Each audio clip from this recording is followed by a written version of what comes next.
إخواني أخواتي مرحبا بكم من جديد ونتمنى تكونوا في أحسن الأحوال إن شاء الله. كيفاش عاملين مع الصيام؟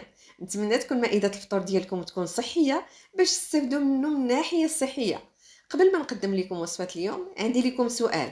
في نظركم واش الدنجة من الأحسن يمتص الدهون المكررة اللي كتخرب لنا البكتيريا الجيدة المعوية ومن بعد كيضر الجسم ديالنا، ولا الدنجال من الأحسن يمتص الأوميغا 3، هاد الدهون اللي كتقوي لنا الذاكرة وكتقوي التركيز؟ في نظركم الطريقة الجيدة واش الأولى ولا الثانية؟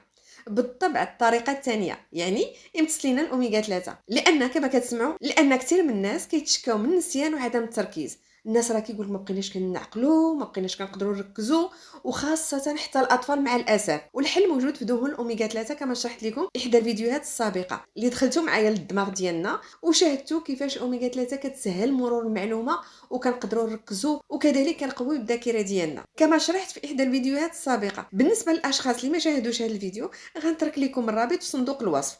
دابا وجدوا راسكم باش تدخلوا معايا للدنجال ونشاهدوا كيفاش عامل من الداخل. الا شدينا الدنجاله وقسمناها من النص شنو كنشاهدوا؟ كاينه الجهه الخارجيه هي كتكون صلبه يعني كتكون قاصحه وعامره بالماء، والجهه الداخليه كتكون فيها الزريعه ولكن لا تكستور ديالها او القوام ديالها اسفنجي، يعني عامله بحال ليبونج عامره بالهواء. اللي كيهمنا هنا هي المنطقه الداخليه واللي الحجم ديالها كيكون كبير وكذلك عامله بحال ليبونج. راه ملي كنقليو الدنجال كتنتص لينا كميه كبيره من هاد الدهون المكرره، وبعد الاكل ديالها هاد الزيت كامله غتدخل الجسم ديالنا وغتخرب لينا البكتيريا الجيده، غترفع من الكوليسترول الضار وزيد وزيد. وبين قوسين خصكم تعرفوا بان الدنجال غني بمضادات الاكسده، غني بالالياف، غني بالاملاح المعدنيه، غني بالفيتامينات، ولكن ملي تنقليوه راه هاد المنافع كامله كتصبح في خبر كان، يعني كتمشي مع القلي وما كنستافدوش منه. بالعكس كتدخل لنا كميه كبيره من الدهون المشبعه اللي كتضر الجسم ديالنا. غتقولوا لي راه الدنجال المقلي كيجي بنين، انا متفقه معكم وحتى انا عزيز عليا الدنجال المقلي، ولكن مره ما كاين باس، ولكن اذا صبحت عاده هنا كيكون ناقص الخطر وكنضروا الجسم ديالنا. بين قوسين شاهدوا غير في لونطوراج ديالكم في العائله ديالكم هذا فيه كوليسترول، هذا فيه السكر، هذا عنده مشكل ديال الامعاء. اما الا زرتوا المستشفيات تقولوا واقيلا راه حتى واحد ما صحيح، كلشي مريض. وهذا الشيء كامل ما كانش في العهد تاع الجدود ديالنا، لان حنا ولينا كنخربوا الجسم ديالنا بهذاك الشيء اللي كندخلوا ليه. هذا بين قوسين. من بين مكونات وصفه اليوم عندنا السردين الغني بالاوميغا 3. دهون الاوميغا 3 اللي كتعتبر من دهون جد مهمه للجسم ديالنا، لا من ناحيه التركيز ولا الركابي ولا النظر ولا نضاره الوجه، وزيد راني عملت لكم فيديو خاص على الاوميغا 3 واللي غنترك لكم حتى هو الرابط في صندوق الوصف باش تشوفوا المزايا ديالها.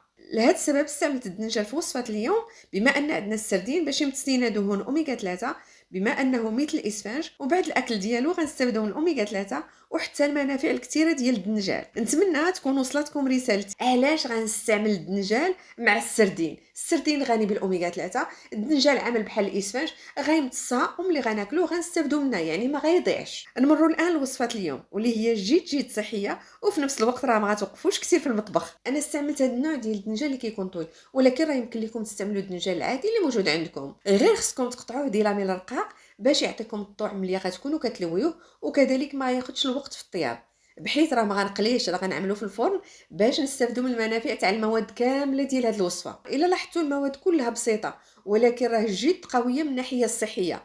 عندنا القزبر ومعدنوس مقطعين طراف صغار، عندنا الطماطم المجففه. بين قوسين راه عملت لكم واحد الفيديو كيفاش غتصايبوها في المنزل ديالكم وغنترك لكم حتى هو الرابط في صندوق الوصف. عندنا كذلك الكبار او لي كابخ اللي مرقدين، عندنا الثومه، عندنا سكينجبير، عندنا القزبر بودره، عندنا الفلفله الحاره او السودانيه، عندنا عصير الحامض، عندنا الملح، عندنا السردين اللي منقي ومزولين ليه السلسول. انا اختاريت السردين لانه غني بالاوميغا 3، هو الثمن ديالو كيبقى رخيص مقارنه مع الانواع ديال الاسماك الاخرى، وغني بالاوميغا 3 كذلك. كنطحنوا جميع المواد اللي كتشاهدوا وفي الاخير كنحصلوا على هذا الخليط.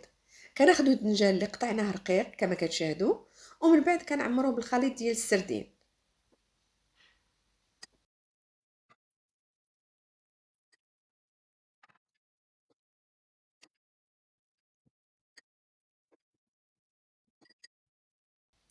وكنلويوه كما كتشاهدوا.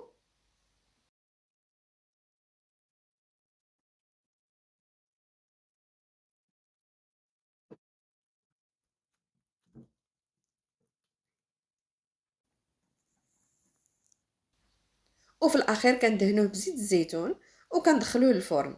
وفي الأخير كنحصلوا على طبق جد صحي، لأنه غني بجميع المواد اللي محتاجها الجسم ديالنا، وغنغذيو البكتيريا الجيدة المعوية اللي تكلمت عليها كتير وكتير وكتير. راه كون عرفتيو الأهمية ديال البكتيريا الجيدة المعوية، كون راه كتفضلوهم هما على نفوسكم، غتعطيهم غير المسائل اللي كيبغيو، لأن هما المسؤولين على صحة الأمعاء. بلا بهم اشنو كيوقع لينا؟ تسربات في الامعاء، كيكون لي عندنا حرق البولاء اعزكم الله، كيكون التهابات في البروستات عندهم علاقه للابحاث العلميه مؤخرا اكتشفتها. كذلك كانت سبب الاكتئاب، لان هرمون السيروتونين راه 90% كيتصنع في الامعاء. وشكون المسؤول عليه؟ اذا كانت امعاء في صحه جيده. هادشي غير بعض الفوائد ديال البكتيريا الجيده المعويه، واللي تكلمت عليها كتير وكتير وكتير في الفيديوهات السابقه. وفوق هادشي كامل راه كيجي جديد. الاخوان والاخوات، جا الدور ديالي الان باش نطلب منكم باش تشاركوا في القناه، وبهذا الشكل هذا كتساهموا في نشر التوعيه الغذائيه، لان مواقع التواصل الاجتماعي مع الاسف المواضيع ديالها اكثر من تافهه، وكتساهم بشكل كبير في تاخر المجتمع. لهذا السبب خصنا نساهموا في انتشار مواقع التواصل الاجتماعيه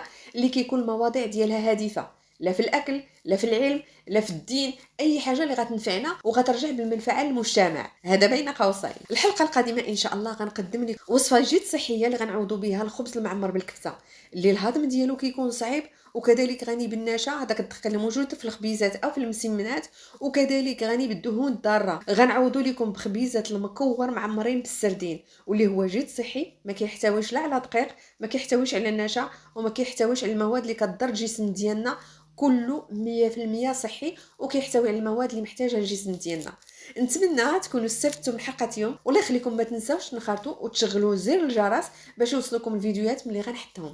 نهاركم مبروك وصيامكم مقبول ان شاء الله.